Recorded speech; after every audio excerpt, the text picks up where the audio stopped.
Welcome to Hollywood Actions. In this video, we are going to uncover some of the most astonishing hidden truths from the golden age of Hollywood. An era often glamorized for its timeless stars, lavish lifestyles, and silver screen perfection. But behind the dazzling lights and flawless close-ups, many beloved actors were harboring physical deformities, disabilities, or chronic illnesses. Some of which were carefully hidden by studios, publicists, and even the stars themselves. Now let's dive in. 1. James Stewart. James Stewart was one of the most respected actors in Hollywood, known for classics like It's a Wonderful Life, Rear Window, and Mr. Smith Goes to Washington. Stewart flew 20 combat missions as a bomber pilot during World War II and rose to the rank of Brigadier General. Though he rarely spoke of it, he suffered from what we would now recognize as PTSD. And some sources suggest that he also had hearing damage from his time in combat. Stewart was a wounded veteran both physically and psychologically, and he hid it to preserve his career. 2. Montgomery Clift. Montgomery Clift was one of the most talented and magnetic actors of the 1950s.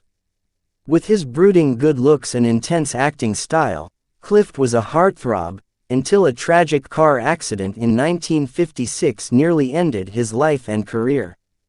Clift suffered massive facial injuries. His jaw was broken in multiple places, his cheekbone was shattered, and his nose had to be reconstructed. For the rest of his career, he acted with a partially paralyzed face and lingering pain, which altered his appearance noticeably.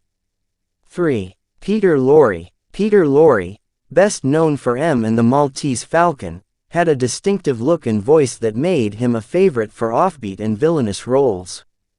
But behind the scenes, Lorre lived with chronic health issues that affected his appearance and quality of life.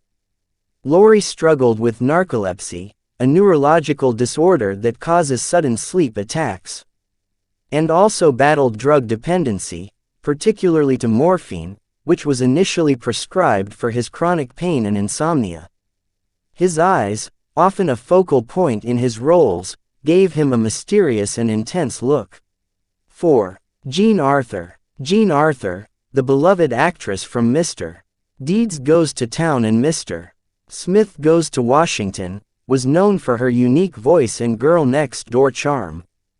What fans didn't see was the severe anxiety and agoraphobia she suffered from throughout her life. Arthur often struggled just to get on set. She was known to have panic attacks before scenes and frequently refused interviews or public appearances. Directors described her as incredibly talented but emotionally fragile. 5. Bela Lugosi. Bela Lugosi, immortalized as Count Dracula, was typecast as a horror icon, but his real horror was off-screen. Lugosi lived with chronic back pain due to spinal injuries sustained during his early acting and military career. To cope, he became addicted to morphine and methadone, which were legally prescribed at the time. His condition worsened over the years, leading to erratic behavior and inconsistent performances. The studios covered up his addiction, even as his health deteriorated. 6. Veronica Lake. Veronica Lake was the silver screen siren of the 1940s, famous for her peekaboo hairstyle and icy femme fatale roles in This Gun for Hire and The Blue Dahlia. But few people knew that Lake lived with partial blindness in her left eye, the result of a childhood accident. Her vision impairment made blocking and camera direction difficult on set. Lake frequently had trouble hitting her marks, especially in scenes that required complex choreography. 7. Raymond Burr. Raymond Burr became a television icon in the 1950s and 60s with roles in Perry Mason and Ironside. But as he grew older, Burr suffered from severe spinal issues and chronic health problems that left him largely immobile. By the late 1980s and early 1990s, Burr had become so physically limited that he used a wheelchair, even during filming. In Perry Mason Returns and its sequels, Sets were designed to allow him to remain seated without the audience noticing his restricted mobility.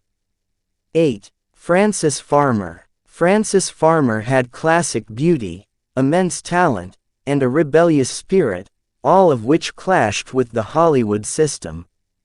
After speaking out about studio manipulation, Farmer was branded difficult and eventually diagnosed with paranoid schizophrenia.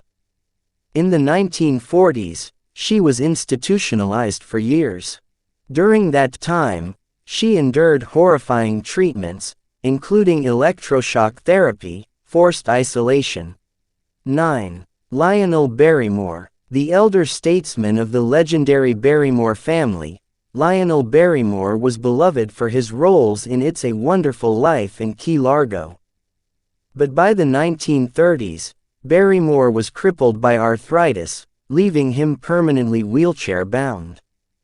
Instead of retreating, Barrymore continued to act, and often played characters in wheelchairs. Directors used creative blocking and dialogue to give him gravitas without emphasizing his disability. 10. George Reeves. To millions of children, George Reeves was Superman, strong, confident, invincible. But off-screen, he was deeply troubled. Reeves suffered from chronic depression and was believed to have been in both physical and emotional pain due to injuries sustained during his work on Adventures of Superman. Some who worked with him say Reeves dealt with migraines, back problems, and alcohol abuse, all of which he kept hidden from the press. 11. Hattie McDaniel. Hattie McDaniel made history as the first black actor to win an Academy Award for her unforgettable role as Mammy in Gone with the Wind. But McDaniel's success came with immense personal and physical cost. She endured racism, typecasting, and chronic heart problems, which she rarely spoke of. Near the end of her life, she was diagnosed with breast cancer, but chose to keep the diagnosis private. 12. Sal Mineo. Sal Mineo was a promising young star who burst onto the scene in Rebel Without a Cause and Exodus. But his career declined sharply in the 1960s, not just due to industry changes, but also because of hidden injuries and his closeted sexuality. Mineo was stabbed during a mugging in 1976, which led to lingering health issues and emotional trauma. Before that, he had been in a car accident that left him with neck and back pain. It happens when truth is buried for the sake of image.